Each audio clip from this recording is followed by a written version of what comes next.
your girl, Shauna J. Thank you so much for tuning into my channel. So appreciate you guys stopping by. Now, if you have been following my channel for the past couple of years or for the past couple of hours, you probably already know that I am a perfume lover. I'm an avid perfume wearer. I could talk about perfume all day, but what you guys may not know is that I actually like to educate myself on fragrances. And that's the reason why I've gained all this knowledge, especially in regards to perfume notes and the history of perfume and even perfume etiquette, which is really what I want to talk about today. Now, what you may be surprised to find is that you're actually breaking a lot of these rules.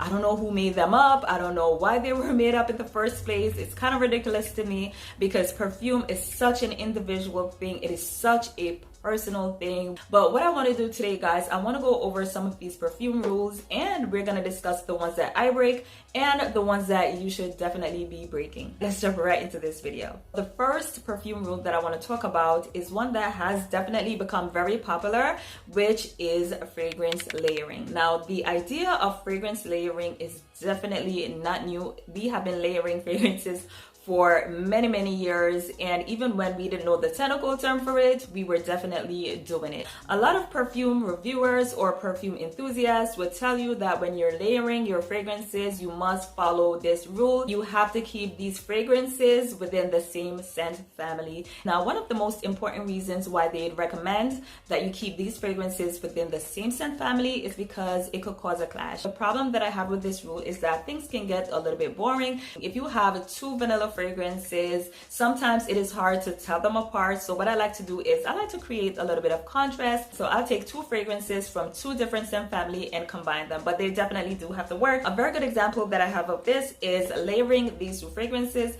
This is Pure Grace by Philosophy, and this is Bare Vanilla by Victoria's Secret. Pure Grace is a clean, fresh, lavender, musky, watery, soapy type of scent, very reminiscent of soap and water. And of course, Bare Vanilla is a sweet vanilla scent with sort of like a smoky background. Beautiful scents, but they are completely from two different scent families. So one would think these two fragrances actually would not work when layered, but they actually work very nice together. They just create this beautiful contrast of clean and sweet, and for whatever reason it works. So I think that's a rule you should definitely break. So when you are layering your fragrances, definitely go ahead, have some fun with it, and definitely be experimental. Now, I think it's quite obvious that we are usually encouraged to wear perfume based on our age. So it's almost as though you have to stay in your lane and you can never ever get out, because otherwise you could be seen or perceived as inappropriate. So if you're 50 years old, then you should never be caught wearing a fragrance like Pink Sugar, and God forbid you should be a 20-year-old caught wearing a fragrance like White Diamonds by Elizabeth Taylor. Fragrance, once again, is so individual. It's such a personal thing. What you like to smell on yourself should be your business. I definitely don't abide by this rule. One of my favorite fragrance is actually Bluegrass by Elizabeth Arden. The fact that I'm in my 30s should have nothing to do with the fact that I just love the way this fragrance smells. This one came out, I believe, in 1935 or 1938 or something like that, but I just appreciate the scent. I just like the way it smells. It smells clean, it smells fresh, it's aldehydic, it's soapy, and I like that in my fragrances when it's done right. So I say that's a rule that you should definitely break. Wear whatever you want to wear. It's yours to wear. It's your body, it's your perfume. Do what you want to do.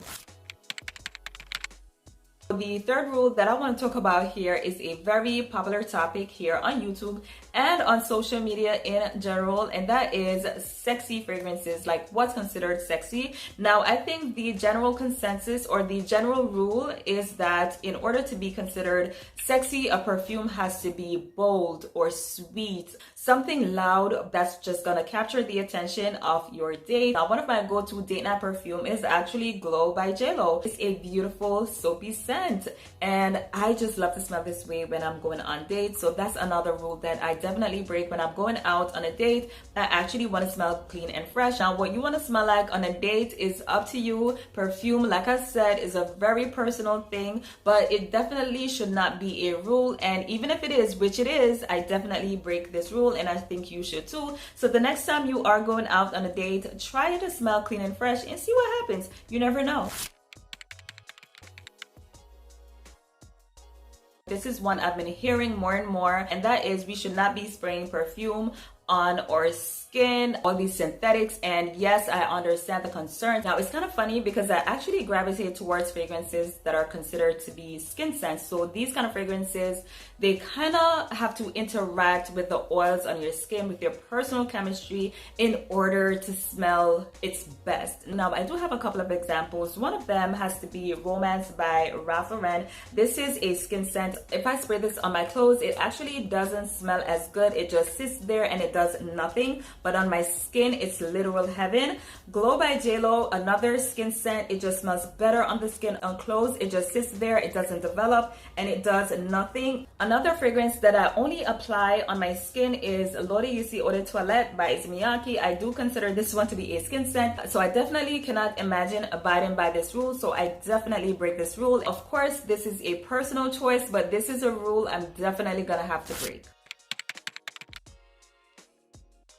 Now, we've always been encouraged to spray fragrances on our pulse points, so behind your ears, your neck, in the crooks of your elbows, behind your knees, on your wrist. Now, for the most part, I do follow these rules because, I don't know, out of habit, I just do it. From what I understand, the reason why we should be placing perfumes on our pulse points is because these points usually are warm, and it kind of just allows the perfume to bloom and radiate as we wear it, which I guess makes sense. Some people actually don't think it makes sense. Some people think it does. I don't think there's an issue with it. Now, the only part of this rule that I break, and I'm not saying it's a bad thing to do. If you do it, you should definitely continue to do it. I just choose to break this part of the rule because it doesn't make any sense to me, and that is spraying perfume on my pulse right here, like on my wrist. For me, it just never made any type of sense because as often as I wash my hands, it's just not gonna stay there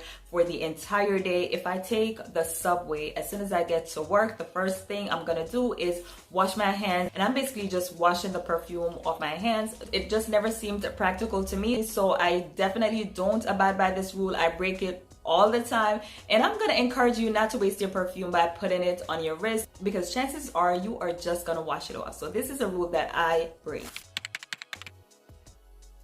Another rule that I've been breaking for so many years because I think it's quite ridiculous is the fact that we should not, or it's not encouraged to wear clean, fresh fragrances when it is cold outside. Now, I've always 110% break this rule. If you like clean fragrances, there's really no reason why you should force yourself to wear sweet fragrances or like gourmand fragrances or just any type of fragrance that's not your style, all because it's cold outside. There are so many fresh fragrances that are perfect to wear when it's cool outside. I actually did a video a couple of days ago. You could definitely check that out where I showed you guys some clean fragrances that I actually love to wear when it gets a little bit cooler outside. The fact that we can't wear what we want to wear because it's cold outside is quite ridiculous to me. So that's definitely a rule that I break, and I think you should definitely break this rule too. This is just a friendly reminder to like this video if you haven't. If you're new to the channel, don't forget to subscribe. I would definitely appreciate it.